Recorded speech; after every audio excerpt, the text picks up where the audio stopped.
Hello, welcome to Master Gardening. I'm your host, Bud Qualk, and today we're here at the McCracken County Cooperative Extension Services office. And we're going to do a little pruning, we're going to talk about the Extension office, and we're going to talk all about Master Gardening. So stay tuned, we'll be right back.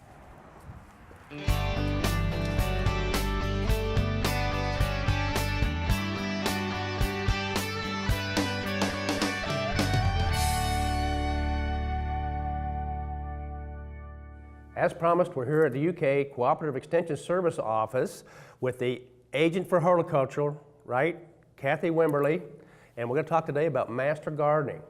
And we talk about Master Gardening a little bit on our show, but we introduce a lot of Master Gardeners, but what in the heck is a Master Gardener? Can you tell me what's the definition of a Master Gardener? Well, a Master Gardener is a trained volunteer for the University of Kentucky. We have Master Gardener volunteers in many counties in the Commonwealth of Kentucky, and the volunteers are trained by specialists and other agents within that county, and the volunteers give back. They help you, right? They assist you, and you can let people talk to them, and they can tell them what their problems are with their soil or their plants or what have you. And if they don't know, they can refer them to you, right? But they're there to help you mainly. Is that? They're here to take the knowledge, research-based knowledge from the universities to the people of the counties. So that's. And you're associated with the University of Kentucky, and we'll get into more of that a little bit later on the program. But how do you become a Master Gardener? Do you just show up and pay your money, or? People come in and say they want to be a Master Gardener. They don't have to do very much except there is a fee. That we do have a background check that people have to go through, and then they attend classes. We offer about 12 weeks of classes, 3 hours per class, and they learn all kinds of things. 12 weeks? That's just, you said like 3 hours a day though, right? Once a week? Once a week, I'm sorry. Yeah, okay. Well, that's not bad. And people don't have to know anything about gardening when they come into the building. If they want to be a Master Gardener, we can teach them everything they need to know. And it's okay if they don't know everything even after they've been trained as a Master Gardener. Nobody ever really knows everything about horticulture. And that's why we have specialists to help us out. Even I don't know everything about horticulture. And if you take the class, mainly the fee is for that textbook, that book that they're going to... They get a large manual, and they get to keep binder. That. Right, they get to keep that. Yeah. And then you say there's hours that go along that. They need to volunteer hours to become qualified, or whatever you mean to be called a Master Gardener. Right. If a person wants to be a Master Gardener, they come in and they talk with me and they sign up, and then we let them go ahead and start working on their volunteer hours. As they go into the Master Gardener program, the first year is required 30 volunteer hours, but after that it's only nothing. 15 hours of volunteer time, and it's really easy to get that quickly. I get that every week by accident. Bud does. They turn them in, you keep track of them, and you turn them into UK. Yes, we keep track of those and turn them back into the University of Kentucky. Yeah, this is the room that I took my final in, and I only missed one question. It was the sawfly larvae is, and my choice was a caterpillar or a maggot, and I chose the caterpillar and I missed it. It's a maggot. And when they first started, I was in the second class. They didn't do background checks, but when I walked in, the first thing they did, they started the background check stuff. When I came in, I was the first one to get a background check. Okay, well, what do they do? What does Master Gardener do? We have many efforts that we offer back to the clients. One is the horticulture hotline, and that's mostly active during the summer months of the growing season.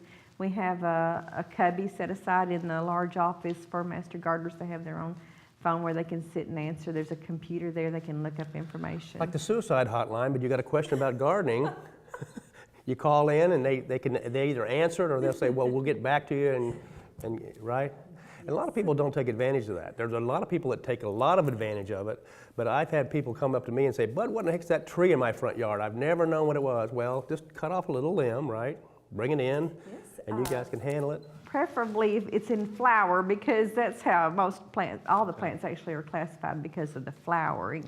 And trees do flower, even though you don't think about it really. Or disease or a pest. They can come in and ask questions about any of that stuff. We offer free information. Free, you said the word free in there. Identification, how to treat what you have if the plant has a disease or if you have an insect problem. We offer research-based information on how to deal with that problem. And then you said free, and that's what's really neat about it. And a lot of times, they call in and they can get the answer over the phone, but the best thing if you've got a major thing to bring a sample in, probably. Yeah. And we'll talk more about that. Now you have the trial garden. Yes, we have the demonstration garden on Coleman Road.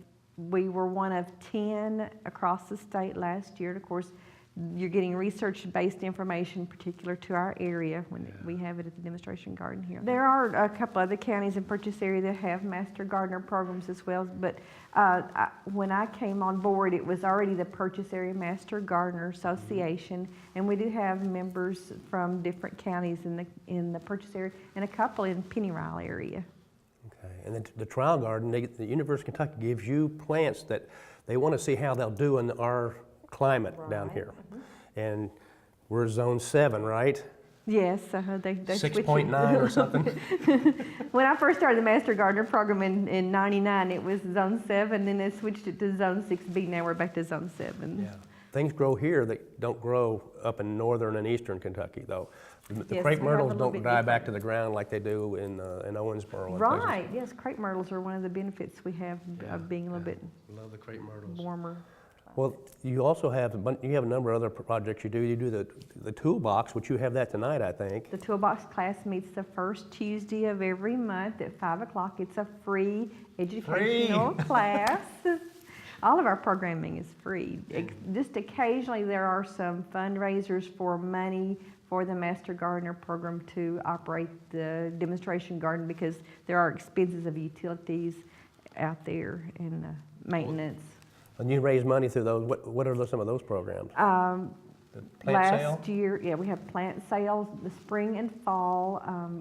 Upcoming in March, we're having a special called Herb Appeal, or Herb Appeal. It's really, it doesn't matter if you say herb or Herb is England, herb is United States. I think that's when, but Martha Stewart still calls it herbs. So when Martha Stewart does it, you know. So, but it's either way is fine. But it's going to be an educational program to teach people how to grow herbs and more about herbs that they might not be familiar with. And there'll be some guest speakers there that day. So there is a fundraising component to that. So there is a fee for that one. But a lot of times we just offer more times than not it's free. That's going to be in this room here that you're going to have that? Yes. Okay, and then the plant sales out at the garden, which is really neat. Right. And it's on Coleman Road, across from Dippin' Dots. And if you've never been there, everybody goes out to Coleman Road now. There's a lot of stuff out there. When we first put that garden in out there was nothing on Coleman Road except Dippin' Dots and us. That was basically it. There was a couple other things, but now it's loaded out there. But can you go out there and look anytime you want to? All the time, all year round. There is a gate, but you can just go right through the gate. There is a big sign that says UK Demonstration Garden. So look for that big blue sign, blue and white sign. If there's a master gardener there, feel free to ask them any questions. Don't steal any plants. Well, the one thing you kind of have to be careful about the uneven ground. If you're out there walking around, be sure that you're cautious about it's a garden area, so there are holes you could step in if you're not careful.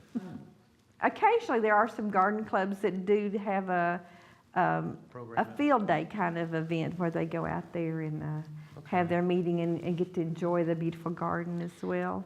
They really have done a lot of work lately. It really looks good at the demonstration garden. Yeah. I've been active in the Garden Club of Kentucky lately. I mean, really active. And they have a program a lot like Master Gardeners, but it's called Garden Consultant. And compared to the name Master Gardener and Garden Consultant, it's just they're really jealous of your name. They have a similar program. It's not no volunteer hours and what have you. So, but you also you do projects with the local garden clubs. There used to be 26 garden clubs in Paducah. I think it's down to around 20 now. But you said you even taught a class for them. Right? Well, we partner with the garden clubs as needed as guest speakers.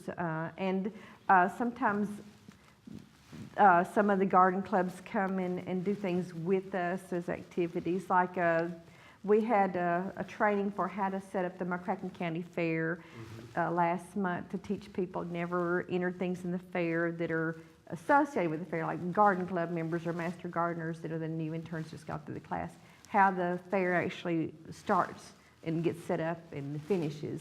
So we had a lot of garden clubs come to that meeting. You have the show, the flower show, which is the horticulture and the designs also. So you have that every year, and if you're interested in that kind of thing, you don't have to be an expert. You can be a beginner and enter stuff in those shows. Right, too. the master gardeners do oversee the horticulture entries at the McCracken County Fair. That's a lot of fun.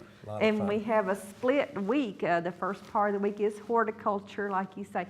People can just bring in a cutting of their shrub or a pretty flower in their flower garden. It's just a one specimen. You don't have to have a design, right? And I think they can enter up to 12 entries. It's in the fair book, and there's a fair book that comes out every year. The Southside Kiwanis put out the fair book. But people can just bring in that cutting, and the master gardeners have all of the equipment there for people to actually prepare it and set it up to enter it. Okay. Then on Thursday of the fair week, all the horticulture entries leave, and then they have the standard flower show that the master gardeners. And you guys take care of all that. And one of the garden clubs to help on that. I just want to mention that some of your programs before, Paul James of the Gardening Guy, we had him here. Jim Wilson of the Victory Garden, he was here. P. Allen Smith came. You guys brought him out here to the convention center. You've had some big names. Before my time, but I was even involved in that a little bit. So enough about master gardening. I think we know where we're at, what they are. Let's go outside and do a little pruning. Your toolbox today is on pruning, right? Yes, This is a great time of year. The later in February to early in March is a great time to prune out So since you're going to do that deciduous trees and shrubs. You're going to do that program tonight, let's go out and take advantage of your knowledge and demonstrate a little bit of pruning techniques, okay? Oh, I do want to say that we're also, not only do we work with the University of Kentucky, but we're also with Kentucky State University. Okay, that's right. Both the land-grant forgot about universities that. across the Commonwealth of Kentucky. So Master Gardener program. Your logo has Kentucky State on there too. Yes. Yeah, okay. Are you ready? Thank you, Bud. Let's go do some pruning.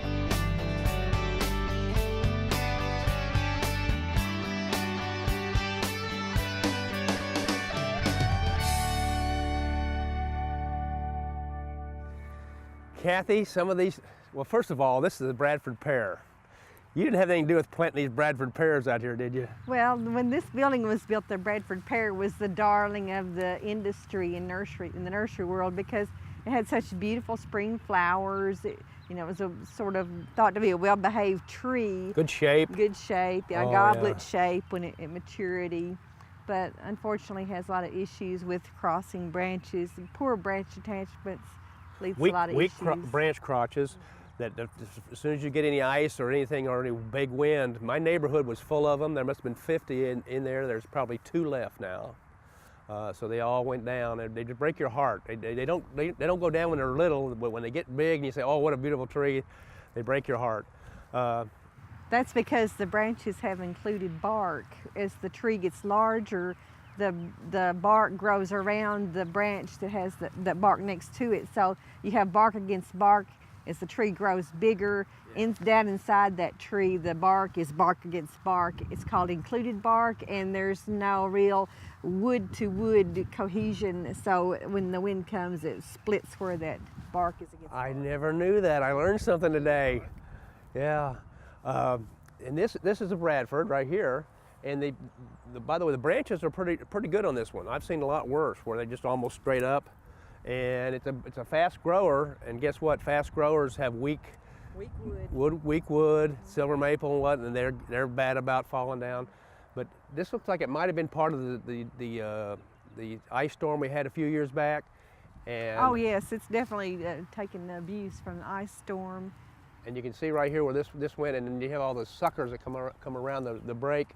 And I bet that this was responsible for all these suckers back here too, probably, maybe. But this tree's really suckered up pretty bad. So you're going to show us some techniques on pruning, and a Bradford pear is my favorite thing to prune. Yes, I do like to prune, and we're at the right time of year to be pruning. Deciduous trees What are time of year is best it? pruned late winter, right before the sap starts to come up in the spring. Okay, so late winter. late February to the first couple of weeks of March, typically speaking. So And that way the tree has better chances of healing over. Healing over. Now it's sometimes called compartmentalizing. It grows Right. over the wound, Right. and And some people say, well, the tree heals. Doesn't really heal, no. Yeah. It compartmentalizes the, yeah. Yeah, and there's some really good examples of bad pruning on this tree. Yes. Look, these nubs here, where are you supposed to cut that? Well, it's best to prune in the branch collar. I'll take my limb saw and show you where the branch collar would be. You can see that there's a slightly raised area do this out one over from, here. Oh, okay. There's a slightly raised area that's just a little bit beyond the main branch that's raised, and then the branch itself comes on out. This swollen area is called the branch collar. It has meristematic tissue that when you saw in that branch collar, just to the outside of that branch collar, the meristematic tissue can quickly put out new growth that will compartmentalize and seal off that wound. It's not recommended to paint anything on the open wound. No paint? No, don't paint it, just let it heal over.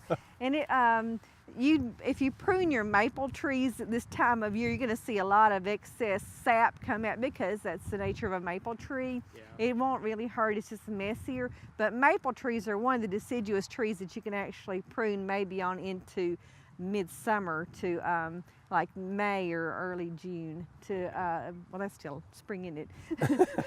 If you prune after the leaves are on, you'll have less sap flowing on the maple tree. Okay, now do you believe in the 3-step pruning? Yes, the 3-step pruning method. Well, I'm on this side. Okay. You can explain what I'm going to do. Okay. Pretend so this limb comes all out here. Pretend this limb comes all out here. Well, the first cut's going to be an undercut because as the large limb falls down, it's going to pull the bark along with it in some cases. So you make an undercut that's only a short cut just to cut through that bark into the xylem of the wood. And then you cut the limb off. This cut, we're pretending this limb comes out here. Weight of the limb off, right, with the limb saw. That way, if the weight, it doesn't strip off. So you're not cutting the branch collar yet, you're just taking off the weight of that limb so that when you do the cut in the branch collar, you can make a more precision cut. How's so this now right Bud's gonna saw into the branch collar. And you can see this is a healthy limb, even though it was pruned poorly. You can see that it's nice and, well, that's going to be really good for this is going to I did good. Over. Yeah, it'll do a better job of healing over. Okay, what are the main reasons to prune a tree? What are the rules? Why would you prune a tree to begin with?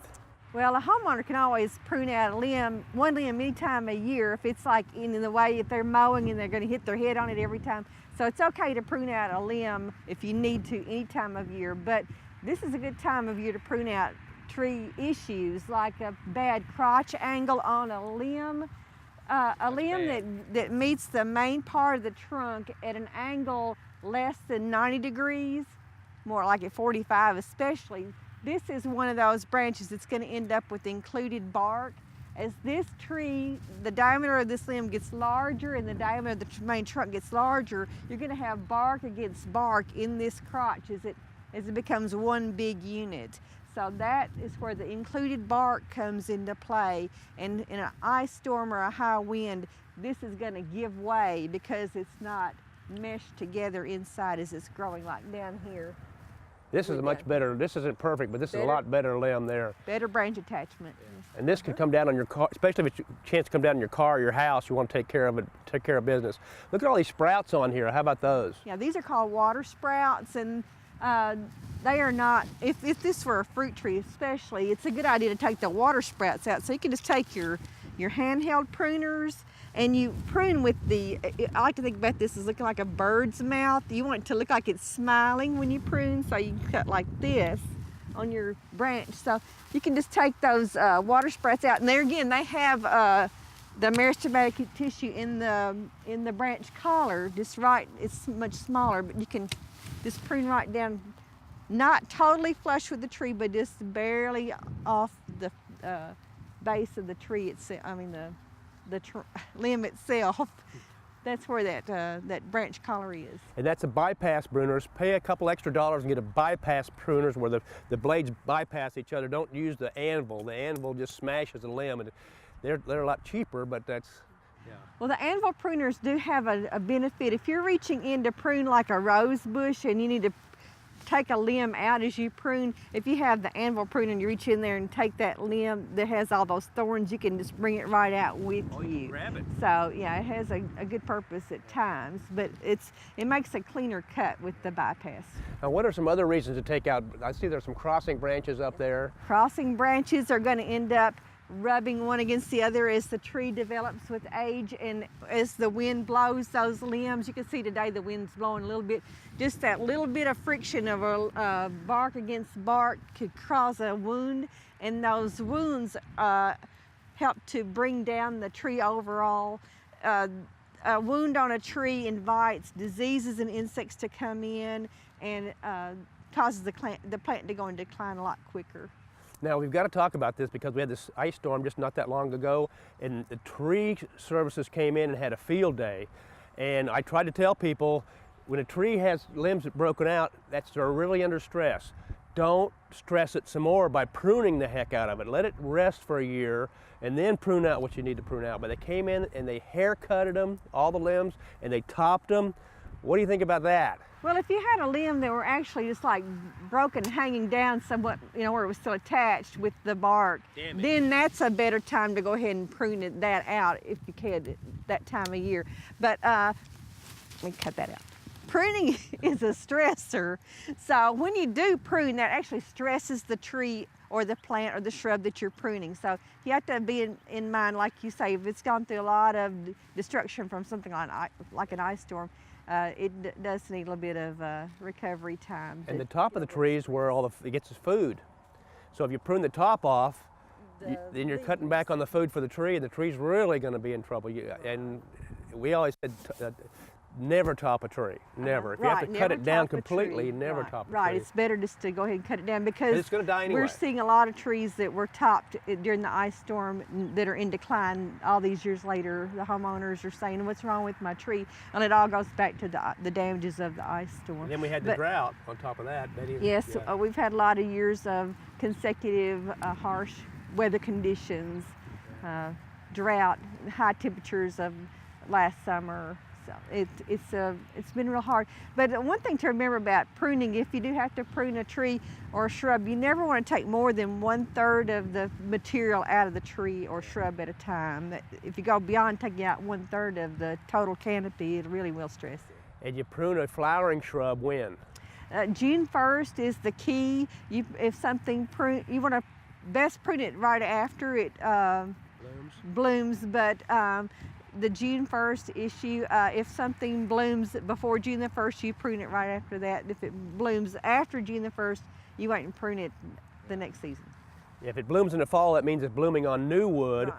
If it blooms in the spring, it's blooming on last year's wood. So I've seen guys prune azaleas in the wintertime, and they don't get any blooms that right. year. If you prune azaleas before they, in late fall, even the azalea starts the flower bud just not long after those flower buds have finished, and then the new growth flushes out. Okay, we got to go inside and talk about the extension office, but one quick thing about if you need your soil tested, what do you do? Oh, the soil test. Yes, we do offer a soil test here at the McCracken County Cooperative Extension Service. It is one of the services that does How have much? a fee. It's $6 per soil sample, but it saves money for the homeowner in the long run.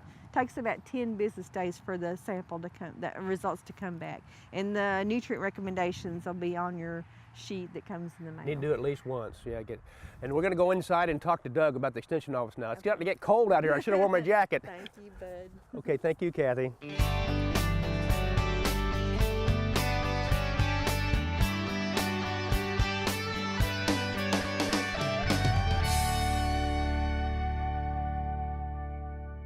Well, we're back inside where it's a little bit warmer, and we're here with Doug Wilson. He's the agent for agriculture and natural resources. That's a mouthful, Doug. Yes, it is. You're the senior man here. You've been here a while. But this is the Cooperative Extension Services office. Why did they put these in every county in the state and almost in the whole country? And Starting in around 1862, Congress set up and gave money to each state to establish a land-grant university. And in Kentucky, we're fortunate, it is the University of Kentucky, and these were to be people's universities. And you stop and think, coming out of a European, like we did, attitude and background, and wanted these to be the People's University, open to everybody. Then in 1914, these universities were established, and then, of course, following the war between the states in 1892, to help the minority population and the Native American Indians, the Morrill Act also set up the extension service for what we call the 1892 schools, and in Kentucky it happens to be Kentucky State University. So these are two land-grant universities that work arm in arm, and for several years they were segregated, but now then we work together and have a working relationship with Kentucky State. Well, that's pretty obvious. I mean, that was huge. That was really huge. Well, what are some of the services that you provide today now? We have a family and consumer science, 4-H, and we work on economic development. And then especially more rural counties, the extension takes a bigger lead in economic development because they don't always have a chamber of commerce or economic development committee in their counties or in their towns. But where I would have worked primarily with farmers in the past, now then, we test hay, we test feed, we test manure. Liquid manure. Holy crap, I almost said. Yeah, we test manure for nutrient value. We test tobacco stalks that are put out on the ground for nutrient value, and make those kind of recommendations. And then farm chemicals begin to be used around 1960 in this country. Mm-hmm. And so we make recommendations on what type of weed control measures that need to be used on, say, a soybean crop or a corn crop or wheat. So you're here free advice. That's right. They can call you any time of the day or night. You're 24/7, right, Doug? That's right. I mean, I think you are. If you get our cell phone numbers, we are 24/7. That's So correct. They got a problem. You go out to the field. Usually, I've seen you out on site, going out and checking things out. So most ag agents go out. We enjoy being on farms, and most of them are like me. I get a lot of calls on Saturday. I do a lot of work, especially in the springtime through the summer and the fall.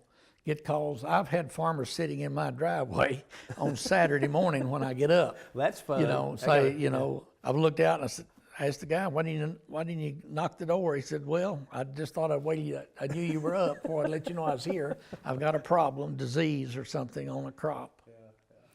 Well, that's invaluable, Right. invaluable, and it's probably just as important or more important now than it was 50, 100 years ago. Well, it is with the technology that we have today and the fact that a lot of the farmers are highly leveraged, and you don't need many foul-ups.